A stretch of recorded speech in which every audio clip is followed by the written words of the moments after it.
Eu sou o Vilton Reis, professor de escrita criativa. Se você quiser conhecer os meus cursos, acesse esse link que está aparecendo aqui embaixo ou o primeiro link logo abaixo do vídeo.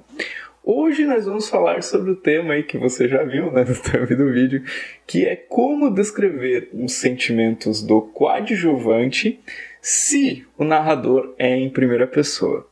Essa dúvida foi nos enviada pela Tiana Furtado. Olha só, ela disse o seguinte: olá, Vilton, tudo bem? Eu gostaria de dar uma sugestão de vídeo para você gravar. Estou com uma super dúvida. Eu estou escrevendo um livro em que o narrador é uma mulher que tem uma melhor amiga. Ela vai narrar a história dessa amiga, pois ela é escritora, a narradora. E a amiga pediu para ela escrever um livro sobre a sua vida.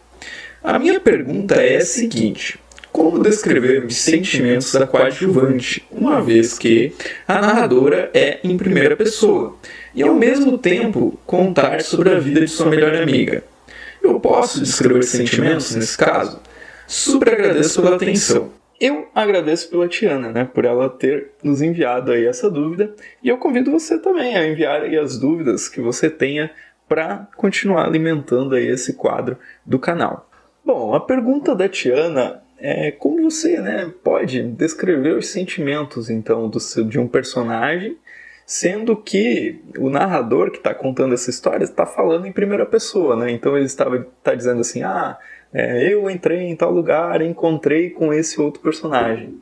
Então como é que eu sei, como é que esse narrador sabe dos sentimentos desse outro personagem? Né? Eu achei essa pergunta bem bacana e por isso eu escolhi ela para gravar. E eu pensei em um exemplo para conseguir melhor explicar, né, o que eu vejo de possibilidades aí para a Tiana fazer e talvez para você também fazer em sua história. Vamos supor que a amiga da nossa narradora é uma refugiada de guerra. A Tiana não falou nada disso do exemplo dela, mas eu escolhi essa ideia.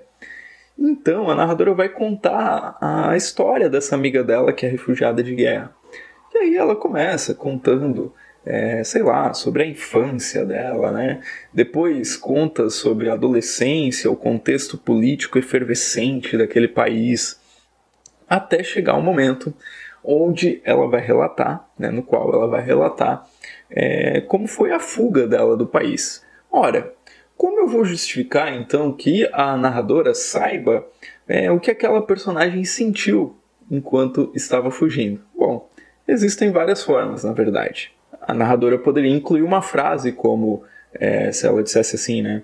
Anos depois, fulana me contaria que, quando estava fugindo, ela sentiu o quê? Ou ela pensou o quê? A narradora poderia incluir uma frase como essa, que é como se fosse relatando aquele momento, mas com informações de anos depois, entendeu? É uma jogada temporal aí para poder fazer sentido para o leitor. Ou a narradora pode convidar o leitor a se imaginar naquela situação, né? Colocando algo como: imagine você com apenas 12 anos, após ter perdido seus 2 irmãos e os pais, e sua casa ter sido bombardeada, e você precisa fugir do país. Sabe? Você trazer o leitor para dentro da história. E aí ela pode fazer várias conjecturas, né? Tipo, talvez você se sentisse assim, assim, assim, sabe? Então, nesse momento crítico, papapá. E aí ela vai desenrolar isso, trazendo o leitor para dentro da história, em vez de se comprometer, né?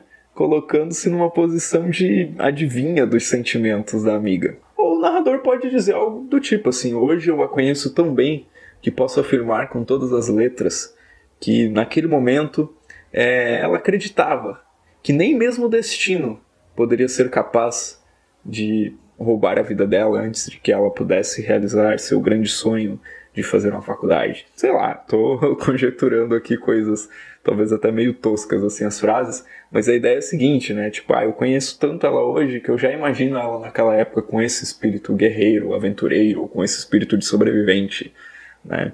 Eu espero que eu não tenha sido desrespeitoso em alguma colocação minha, né? Já que esse é um tema bem sério e infelizmente ainda frequente, né, no nosso mundo, mas a ideia era mesmo dar alguns exemplos aí, algumas saídas, né, que o narrador poderia tomar nesse tipo de história.